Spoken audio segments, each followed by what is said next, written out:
Olá! Começou o Hashtag Educa, a nossa conversa sobre educação aqui na Multirio, no canal 26 da NET e pelo Facebook. Você que acompanha a gente no Facebook já teve um gostinho sobre o tema de hoje na chamada. A gente vai falar sobre racismo. E eu começo fazendo uma pergunta para você, hein? Onde a gente esconde o nosso racismo? A sociedade brasileira, enfim, miscigenada, tem todos os povos aqui no nosso território, na nossa cultura, formando a nossa sociedade. Qual é o papel da escola no combate à discriminação racial e também na divulgação, no trabalho com a cultura negra na escola? Participe, você já sabe, pelo Facebook, está lá nas postagens. A gente vai, durante toda a exibição do programa, compartilhar conteúdos com vocês sobre esse assunto. E a gente também quer te ouvir. Por ali você comenta, conta a sua experiência de escola e tira as suas dúvidas. Hoje aqui com a gente para falar sobre isso, nada mais, nada menos do que Vilma Mello, atriz e professora de artes cênicas, também da Rede Municipal de Ensino do Rio de Janeiro. Né? Vilma que já tem aí no currículo, né, honrosamente o Prêmio Shell como melhor atriz por Chica da Silva, ou seja, a história da mulher negra sendo premiada, reconhecida, numa professora e numa atriz fantástica. E a gente tem Rodrigo França, que é um doce, é um amor, é filósofo, sociólogo. Eu tô fã. Eu já saí da posição de jornalista, entrevistadora para estar fã.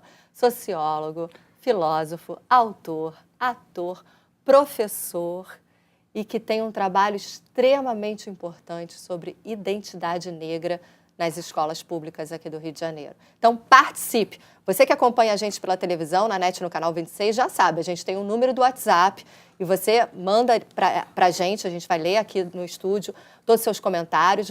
Esse é o nosso canal de interatividade. E pelo Facebook eu também aguardo. Para a gente começar a entender um pouquinho, né, dessa situação, ainda mais nesses últimos tempos que a gente tem visto tantos episódios que eu acho que são vexatórios para a humanidade, de uma maneira geral, né, de racismo, eu vou trazer para vocês números relacionados à educação. Depois da África, o Brasil hoje é o país com a maior população autodeclarada negra e parda, que compõe juntos quase 55% do povo brasileiro, ou seja, mais da metade da população brasileira se diz negra ou descendente de negros.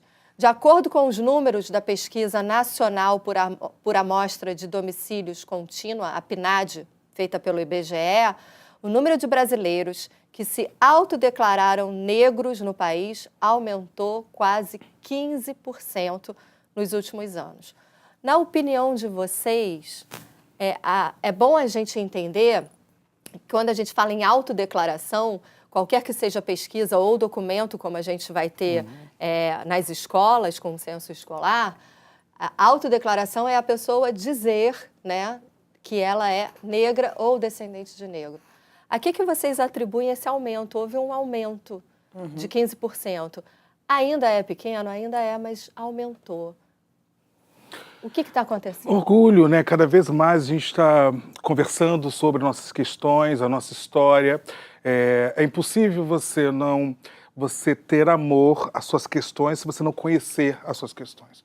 Então, cada vez mais, as famílias, a rede social, ela tem um papel muito fundamental sobre isso, alguns setores da escola. Então, há necessidade da gente se reconhecer como bonito, como belo, como inteligente, como alguém que pode produzir conhecimento para poder se orgulhar e se autodeclarar. Então, vem muito disso, né? A gente está vivendo aí, a gente não pode esquecer, tem pelo menos 15 anos de ações afirmativas como cotas, né? Você tem uma criança hoje indo para um posto de saúde e vendo um médico negro, que era algo ainda muito difícil, mas algo muito impossível há 15 anos atrás. Mas, então, isso tudo vem somar para uma autovalorização. E ainda muito pouco, mas a gente está no caminho. Acho que é uma questão de representatividade, é o que ele falou. Se na minha época de escola eu não sabia, por exemplo, que eu ignorava que Machado de Assis era negro, hoje se ensina que Machado de Assis é negro. Então hoje você consegue ver os seus heróis, você consegue se ver fazendo parte da construção de uma história bonita. Não só uma história essa que querem contar o tempo todo pra gente, porque somos descendentes de pessoas escravizadas, então fomos empurrados para as periferias, para as comunidades, e aí você associa a comunidade a assalto, você associa a marginalidade, o que também está completamente equivocado, porque se todos fossem assaltantes e marginais, viveríamos todos num caos, né? Isso está completamente equivocado, esses números, esses dados são completamente subvertidos o tempo inteiro. Mas a representatividade, acho que é isso que acontece quando você começa a abrir e não tem mais como esconder. Se a mídia não mostra, a gente tem a rede social, a gente tem um outro veículo, a gente tem um outro canal. E o papel do professor em sala de aula, eu acho que nosso papel é reproduzir essas coisas boas. Por exemplo, Chiquinha Gonzaga, né? Que na nossa cabeça foi plantada durante tanto tempo como uma atriz branca representando a Chiquinha Gonzaga. E aí já se sabe, hoje em dia a gente já fala que Chiquinha Gonzaga, por exemplo, não era branca, né? Você começa a se ver naquele lugar. O fato, por exemplo, de você ter uma atriz negra em 29 edições do Prêmio Shell, né? Ter ganhado o Prêmio Shell, você começa a se ver que é possível de você estar ali. E quando você vê que é possível de você estar ali, você começa a reverter a história. Você começa a entender que eu faço parte dessa história bonita também. E não da parte pesada e a parte obscura, a parte ruim que querem mostrar pra gente, né? Tem uns dados do censo escolar que eles chocam um pouco e é bom a gente pensar nisso, porque a gente estava... A direção do programa falou já aqui no ouvido, a gente tem o Pantera Negra, né? Que o filme, enfim, entrou em cartaz e foi aquela coisa assim, escolas de vários países conversando sobre o tema, debatendo o assunto racismo, e a representatividade do filme foi muito importante para continuar falando sobre as questões da negritude, enfim, as questões negras na sala de aula, na escola, na mídia, nessa representação toda. E já que a gente está falando em autodeclaração, tem um dado que ele me chamou a atenção. Por isso que eu gostaria de trazer eles aqui para a discussão, pelo seguinte. Quando a gente olha para o número do censo escolar, para você que não sabe, ele é feito em todas as escolas do país, ano a ano é feito, e aí você tem a leitura e a divulgação dos resultados sempre no final do ano seguinte. É feito pelo MEC, né? Esse autorreconhecimento, esse momento da autodeclaração, né? Qual é a minha raça? Segundo os dados do censo escolar, divulgados em 2015, cerca de 30% dos profissionais da educação e 30% também dos alunos não responderam as informações sobre cor e raça no questionário do censo. E em escolas de áreas quilombolas, a autodeclaração, né, como negro estava em torno de 68%.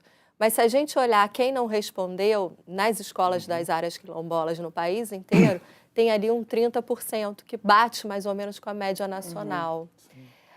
Rodrigo, você faz um trabalho sobre reconhecimento da identidade negra na escola. Isso te diz alguma coisa quando chegam esses números do censo? Muito. Primeiro, a gente tem que entender que isso é estrutural, isso começa desde do que se entende como Brasil, né? E aí, é necessário muito que quem é da educação estude muito o período da Belle Époque, que era no início do século XX aqui no Brasil, que é o processo de embranquecimento. Então, tudo que era ditado como negro, como a cultura negra, sempre foi muito marginalizado. E ninguém quer ficar à margem da sociedade. Ninguém quer ficar o feio da sociedade, o ilegal, o ilícito. Então, há necessidade da gente, como educador, como artista, como responsável de uma criança ou adolescente, começar a divulgar notícias boas, né? Imagina, você liga a televisão, abre o jornal, o negro está onde? Na página policial. Então, a necessidade de apresentar a Vilma Mello como atriz, como diretora, como ganhadora do Prêmio Shell. Vou falar sempre isso. Hoje a gente está tietando, hoje Tieto mesmo. A gente está com orgulho. Você tem Conceição Evaristo, tem Lima Barreto, tem Machado de Assis, tem Carolina Maria de Jesus. Nossa, Conceição Evaristo é uma das escritoras mais importantes do mundo e é uma mulher negra brasileira. Que está se candidatando agora. Está se candidatando agora como imortal da Academia Brasileira de Letras. Depois de 120 anos, nunca teve uma mulher negra como escritora. Né? Você tem mais mulher negra no Brasil do que homem branco, do que homem negro, do que mulher branca no Brasil. Então, assim, depois de 120 anos. Então, há essa necessidade. Por exemplo, não se fala sobre psicanálise na América Latina sem tocar no nome de doutora Virginia Bicudo, que é uma mulher negra que trouxe a psicanálise para a América Latina, uma mulher brasileira. Então a gente tem personagens que foram embranquecidos ou anulados da história. Então essa criança, ela precisa se enxergar como algo positivo, olhar para a cor da sua pele e falar assim, é bacana ser negro. Então o meu trabalho nas escolas, o meu trabalho voluntário nas escolas, justamente é isso, né? Exemplificar ações e pessoas positivas para que essas crianças e adolescentes possam se enxergar como orgulhosos da sua história, da sua narrativa, que também é algo positivo. Vilma, antes do programa a gente sempre faz apuração, né, com eles, conversa antes para saber, para trazer as questões para cá. E ele estava me falando uma coisa super interessante. Você também vai gostar. Você que é professora, ainda mais você que, né, tem questões com efemérides e sabe que trabalhar determinadas datas pontuais, a escola está ali para ir além disso, né? Ele estava falando, eu até vou nas escolas na época da Consciência Negra, do Dia da Consciência Negra. Mas é importante ir nos outros dias do ano, né? É importante que a gente esteja presente todos os dias do ano, porque é essa questão que é a mais profunda. Se a gente vai para a Bahia, a gente tem o Brasil e a Bahia. É uma coisa impressionante, como a Bahia tem esse orgulho.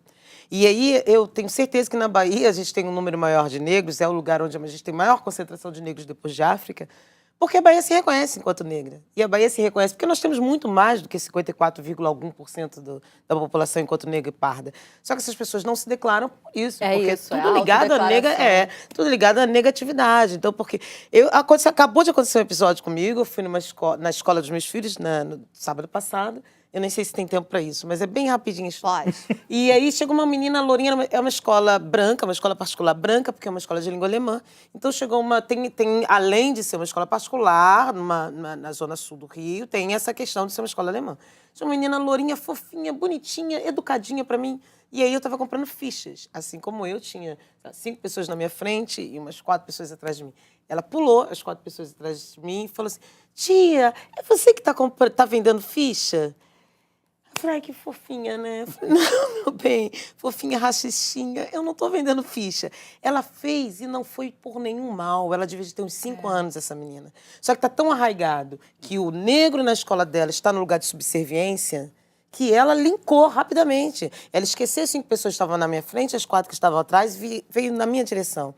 E isso a gente tem que quebrar. É uma molécula que a gente precisa quebrar. É uma engrenagem dentro da sociedade que é um trabalho diário. Né? É um trabalho diário que é um trabalho que não é só na consciência negra, é um trabalho que não é só no Dia do Índio, por exemplo, né? Que a gente tem essas datas festivas dentro da escola. É todos os dias. É dentro da sala de aula a gente pegar um livro e mostrar, por exemplo, Menina Bonita do Laço de Fita. Se vai ler com o aluno, pega aquele livro de referência. A gente sabe que a gente tem um índice muito grande dentro do município de alunos negros ou pardos. Questões históricas, né? E dados de números que o Rodrigo sabe muito mais falar aqui, com muito mais propriedade do que eu. Mas esse aluno precisa se ver naquele livro, senão aquela história que a gente está lendo para ele não representa ele. Aconteceu comigo na época da faculdade. Todo mundo tinha um sonho de montar Shakespeare. Todo mundo que é ator, porque eu quero montar Otelo, porque eu quero montar não sei o quê. O que você quer montar? Eu falei, não quero montar nada. E eu durante muito tempo, eu não conseguia entender. Eu achava que tinha alguma coisa errada comigo. Eu me achava errada. Eu era a única negra dentro da Unirio final dos anos 80, 87, quando eu entrei. Eu tinha 17 anos. Dei a minha idade agora. Tô fazendo as contas aqui. E aí, eu já era uma pessoa que era diferente daquelas outras pessoas, porque ninguém falava a mesma língua que eu, no sentido de ter as mesmas referências. Você comentou, sem querer te cortar, Imagina. já interrompendo, você comentou no telefone que ser artista para o negro era uma profissão que era, tipo, inconcebível. Porque viver da arte você tem que fazer, a gente sabe, da arte no Brasil é um esforço. Teoricamente, você teria que ter um respaldo familiar para seguir seu sonho. E que pouquíssimos negros tinham. Então, eu já estava numa contramão. Que é isso, assim, você tem um negro que diz, quero fazer arte, podendo fazer, sei lá, direito, podendo fazer aquelas coisas que a família acha que vai dar direito, e eu tive todo o apoio da minha mãe nesse sentido. Mas aí as pessoas falavam de Shakespeare, e aí depois comecei a entender. Muito mais tarde eu entendi por que esse sonho não me comprava. Porque esse sonho não era meu. Porque Shakespeare escrevia de coisas que eu deveria saber, que eu tinha que estudar, mas não necessariamente que eu queria montar. Porque aquilo não me dizia respeito. Então, eu acho que esse aluno dentro de sala, ele, para ser um cidadão completo, ele precisa se ver. Ele precisa se imaginar naquele lugar. E aí ele começa a sonhar, ele começa a ver que nós somos bons, que nós podemos estar em qualquer lugar, que nós temos uma vida, temos que ter uma vida igual a todos. Somos lindos, somos maravilhosos, somos inteligentes, somos capazes. Eu acho que é isso que a gente tem que plantar todos os dias na cabeça do nosso aluno. E a gente já tem interatividade aqui, olha, o comentário do Roberto Antunes, sempre com temas altamente relevantes. Obrigada, viu, Roberto? E a pergunta da Jacinta Rodrigues. Gostaria que vocês falassem um pouco sobre o racismo institucional. O negro ainda é discriminado na hora de conseguir trabalho? Sim. Primeiro assim, quando a gente fala sobre racismo institucional, porque quem cria os valores são as instituições, grupos sociais, família, escola, religião, Estado e mídia. Os valores não são criados por uma pessoa só, sempre por grupo. Então você vai encontrar várias reproduções, criações e reproduções desses valores nesses grupos sociais. Numa empresa, por exemplo. Essa criança ela não aprendeu a ser racista sozinha. Né? Algum grupo, começando pela própria família. Né? Às vezes, e muitas vezes pela própria escola. Imagina, a gente está em pleno 2018, ainda existem professores e professoras que vão retratar a figura do negro no lúdico com cabelo de bombril. E bombril é um xingamento, né, palha de aço, é um xingamento que a criança negra ouve desde sempre. E não ter atenção em relação a isso, né? Então a gente vai falar sobre racismo institucional porque quem cria os valores e quem multiplica esses valores são as instituições sociais, os grupos sociais. Para essas crianças, esse número do censo escolar, ele coloca a questão do professor também, né? Não é só a criança naquele momento ela está ali aprendendo, mas o professor não se reconhecer, ele traz esse aporte cultural desses anos todos, né, de preconceito, talvez de discriminação, e aí o fato dele não declarar, os funcionários da escola também, não declararem, né, a questão da etnia, demonstra que a escola talvez ainda não esteja lidando com o assunto, ou quando lide, Rodrigo e Vilma, lide só com a questão do conteúdo da legislação para a cultura negra e indígena, né? E tem uma coisa assim, a gente não discute racismo. A gente fala preconceito, injúria racial, a gente não fala a palavra racismo. Então, a gente acha que discutir, a gente acaba gerando racismo. Pelo contrário, a gente não pode colocar uma mazela como essa debaixo do tapete, que é crime. Existe uma pesquisa da USP que é muito interessante, que ela fala que 97% dos brasileiros não se declaram racistas, mas 98% acreditam ou conhecem alguém com comportamento racista. Ou seja, você tem um racismo, mas não tem um racista, porque o racista é só o outro. Essa conta não bate. Entende? Então a gente fala muito pouco. E se a gente fala muito pouco, a gente não se assume e a gente não transforma essa questão que também é estrutural. Fora ser institucionalizado, é estrutural. A sociedade brasileira ela foi estabelecida e ela é estabelecida a partir do racismo, da escravidão. Né? Então, há necessidade de cada vez mais todo mundo se politizar e se policiar em relação ao seu comportamento e pensamento. Porque em algum momento você vai derrapar. Em algum momento, por pensamento ou por ação, você vai reproduzir uma fala, uma ação racista. Porque a sociedade está estabelecida dessa maneira. Essa né? menininha que eu contei agora, de 5 anos, devia ter 5, 6 anos. Essa menina que a madrasta alisou o cabelo, isso é uma violência. Isso é uma violência, né? O youtuber compartilhando mensagens racistas é uma violência, é crime. E que muitas vezes é tão estrutural que a gente acaba naturalizando. E é importante a gente falar que quando tomar cuidado com um discurso assim, somos todos iguais, somos todos humanos. A gente não está discutindo a questão biológica, a gente está discutindo a questão social e jurídica. Sim. Porque nós não somos iguais na sociedade brasileira. Né? Quando a gente vai para os números, né? Essa é a minha câmera. A cada 23 minutos, um jovem negro é morto no Brasil. A gente está discutindo esse jovem que está na escola. E que muitas vezes a mídia ou a própria sociedade acaba marginalizando esse jovem que estava na escola. E que foi mira de um conflito social, do conflito urbano. Então, assim, é muito sério. A cada 23 minutos, um jovem negro morre no Brasil. Esse número, ele não nasce à toa do extremo. Ele nasce a partir de um apelido, ele nasce a partir de uma exclusão dentro da sala de aula e que o professor e a professora não percebem. Ele nasce a partir de um valor que é dado dentro da família. A gente sempre nota que o extremo, num país que tem esse número, né, de morte em relação às mulheres, à população LGBT, esses números não nascem à toa. Eles nascem a partir, entre aspas, uma brincadeira que a gente recebe na rede social, pelo WhatsApp. Né? Ah, mas eu não sou racista. Mas quantos vocabulários eu acabo utilizando no meu dia a dia que denotam um comportamento racista, né? O neguinho, por exemplo, o neguinho nunca faz nada algo positivo, né? O neguinho é sempre um problema. A expressão, né? Neguinho fez isso, neguinho não sei o que tal. Neguinho tá pensando que... Né? É uma sociedade racista, né? O dia de branco, porque negro não trabalha, né? Eu não sou das suas negas, né? Então a gente tem todo um vocabulário ainda escravocrata, ainda muito racista, que vai codificar o extremo, que é a população negra excluída, marginalizada, na comunidade carcerária, na favela. Então, assim, não basta a gente falar somos todos iguais, basta a gente assumir toda a nossa mazela e problemática para trabalhar essa mazela e essa problemática para um dia a gente ser uma sociedade realmente democrática. É como a tuberculose, como né? A tuberculose. É uma doença e precisa ser falada para ser tratada. O racismo é uma doença social e a gente precisa falar para poder tratar. Agora, é engraçado porque realmente isso não se fala. Né? Eu, quando falo da legislação, do crime de racismo, que você tem pena e é inafiançável e tal, quando a gente tem para droga, né? Se você, ou carga roubada, digamos, se você compra alguma coisa nesse sentido, você também está passível de uma penalidade porque você é receptador, você está, né, utilizando de alguma maneira algo que é ilícito.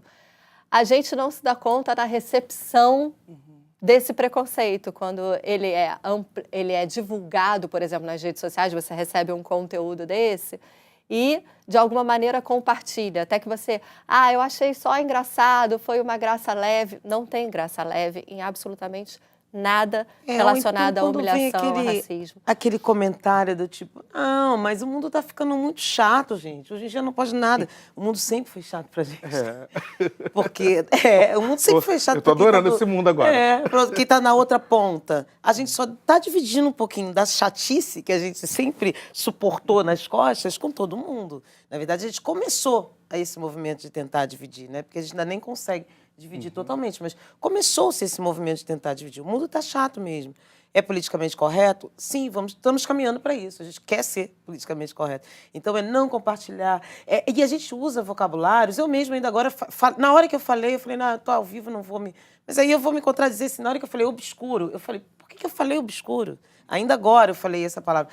Está tão no nosso cotidiano que nós mesmos temos que nos desconstruir. É o tempo inteiro a gente também se policiando. A gente, enquanto negro, a gente, enquanto fazedor de história, a gente também se policiando em tudo. Então, se eu falei uma coisa, não há nada demais. Eu compartilhei isso, olha, mas desculpa, não era para compartilhar, eu repensei. Isso está errado. Ou eu falei essa palavra, como eu falei obscuro, não era para eu usar essa palavra, eu tinha que usar um sinônimo. Sabe? É tentar a gente se reconstruir. É um momento de reeducação.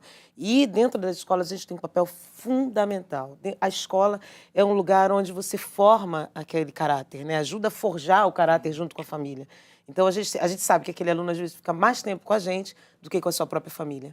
Então é um lugar onde a gente tem oportunidade e espaço para tentar forjar esse caráter, para tentar mostrar para o coleguinha branco e o negro que efetivamente nós deveríamos viver numa sociedade igualitária, mas que ainda não é. Então precisamos falar sobre ela. Agora, como que as crianças reagem às suas palestras nas escolas, na abordagem sobre identidade negra? Como é que é a reação? Primeiro, eu acabo projetando personalidades públicas ou não que são negras, sem contar quem são. E pergunto, quem são essas pessoas ou qual a característica? Isso é até uma boa dinâmica para quem está em sala de aula. E as pessoas, esses alunos, essas alunas acabam falando, né? Faxineira, acaba sempre reproduzindo o que a mídia coloca, como subalterno ou alguém que é escravizado. É uma foto que você Uma coloca? foto, simples, simples. E depois eu vou mostrando quem são essas pessoas. Então eu passo por Conceição Evaristo, falando, olha, é escritora, né? Eu passo pela Sônia Guimarães, que é uma cientista em física, pós-doutora. Eu passo pelo Hartz, que é o maior neurocientista do mundo, passo pelos irmãos Rebouças, que, Sim. né, engenheiros. Então, eu acabo conversando, olha, a gente não é só o que é ruim da sociedade. A gente é muita coisa boa, né? A gente fez muita coisa boa, a gente faz muita coisa boa. Então, no final, eles têm um feedback que falar que é ser negro, né, é algo muito bom, positivo, é bonito, é ser inteligente. E você acaba ajudando a ressignificar valores, né? Isso que é o barato. Porque eu sinto falta na mídia, né? Imagina, a gente fala, a gente educa, mas, sei lá, uma grande parcela do tempo, a televisão está ali, deseducando, vamos colocar assim. Então, a gente precisa ter um contraponto em relação a esses valores. Nós não estamos somente na coluna policial, né? Estamos em todas as vertentes e sendo brilhantes. E existe uma mudança da percepção das crianças nesse momento, a partir dessa fala, dessa atividade, elas mudam? É direto, tem que se tocar. A gente trabalha muito pouco o toque, o autotoque, sabe, sentir a textura do próprio cabelo, falar que seu nariz é lindo, que a sua boca é linda, que seus traços, falar que somos descendentes de reis, rainhas, Sim. trazer essa história, sabe, trazer pessoas para falar. Tem muita gente aí que pode disponibilizar o seu tempo livre para estar numa sala de aula, por exemplo. Às vezes o professor, a professora não tem uma relação suficiente de sala de aula. Traz alguém, traz uma vizinha, traz uma mãe para contar a sua história. A gente precisa de novas narrativas. A gente não pode ter uma narrativa só da televisão. Deve ter alguém dentro do bairro, dentro da comunidade, que tem uma fala brilhante, uma ação brilhante, está ali no anonimato e que precisa servir como exemplo.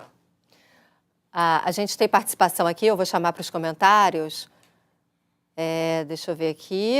Olha, Wagner, Michel de Carvalho, Ronald Matos, eu acho que pode ser Ci Souza, Roseli Pereira, Simone Almeida Blonde, Wallace Cardoso, Caroline Laino, Joana, Dark Balbino, Dandara Barbosa e Wellington Andrade assistindo com a gente. Obrigada pela audiência, viu? Você tem uma fala interessante, que você fala que o espaço da arte, do teatro e na escola é importante para você ressignificar a identidade desse aluno. Ó, Rodrigo gostou. Concorda? Eu tô aqui diante de mim, eu fico rindo aqui. Né? É importante esse porque espaço onde do você teatro, pode, né? Porque é onde você pode. É onde é o jogo do faz de conta. É onde você pode tudo. Então você pode se colocar naquele lugar onde você sonhou estar, mas que a sociedade diz para você que você não pode estar. Naquele momento você pode estar naquele lugar e você pode dizer para a sociedade que você tem direito de estar naquele lugar. Não só você enquanto aluno, mas quando você vai mostrar aquele trabalho para alguém. É necessário que a gente, em sala de aula, falando enquanto professora de artes cênicas e não enquanto atriz, mas é importante que a gente, em sala de aula, reproduza com os nossos alunos o que eles querem, o que é brilhante e mostrar esse trabalho. Que o trabalho não fique só em sala de aula, que ele saia das portas da escola. E possivelmente é isso, é você chamando a comunidade para assistir, a sua comunidade, o lugar onde você mora, chamando seus tios, seus parentes. Se eles não podem ir, seus pais não podem ir, chame seus vizinhos, seus amigos. Porque você fomentando isso, esse lugar de modificação, por que eu vou pegar um tema, por exemplo, professor de artes cênicas, por que eu vou aí falando para os meus colegas diretamente, não só de artes cênicas, mas de português, história, porque muitas vezes você trabalha em conjunto, né?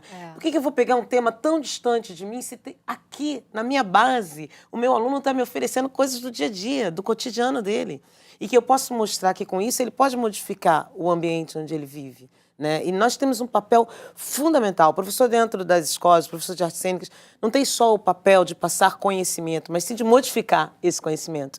Porque o conhecimento que a base passa pra gente... É o processo. O processo é o que vale a pena. Ninguém ali está querendo descobrir talentos. Pode ser que no meio você descubra talentos, só que maravilha, né? Um talento para as artes cênicas. Mas não é esse o lugar. O lugar é de você mostrar o talento daquele aluno, o talento que ele tem, seja para o que for, sabe? E ele poder se ver naquele outro lugar, poder se comparar. Eu li uma coisa no livro do Lázaro Ramos, Na Minha Pele, que eu achei genial, e é isso que o Rodrigo faz, e que a gente tem uma tendência, não fala.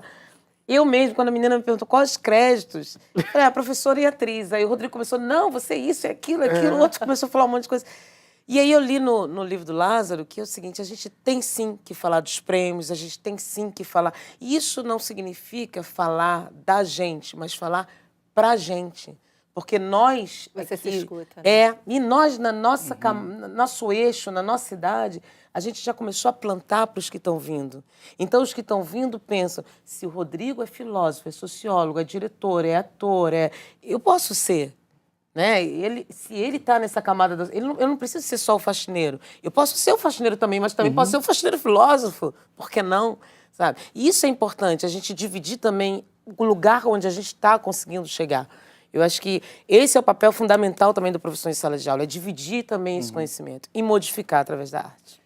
Gente, o hashtag hoje está delicioso, mas ele já está encerrando. A gente já estourou o tempo. Muito obrigada. Não obrigada. pode, Semana que vem a gente está de volta. Aí a gente conversa mais. A gente marca de novo. E olha só, eles mandaram para você que está assistindo a gente conteúdos, mais informação para você que a gente está disponibilizando para esquentar aí o seu debate na sua escola nas nossas postagens do Facebook. Obrigada mais uma vez e obrigada a vocês que acompanharam a gente. Até o próximo hashtag. Até. Até.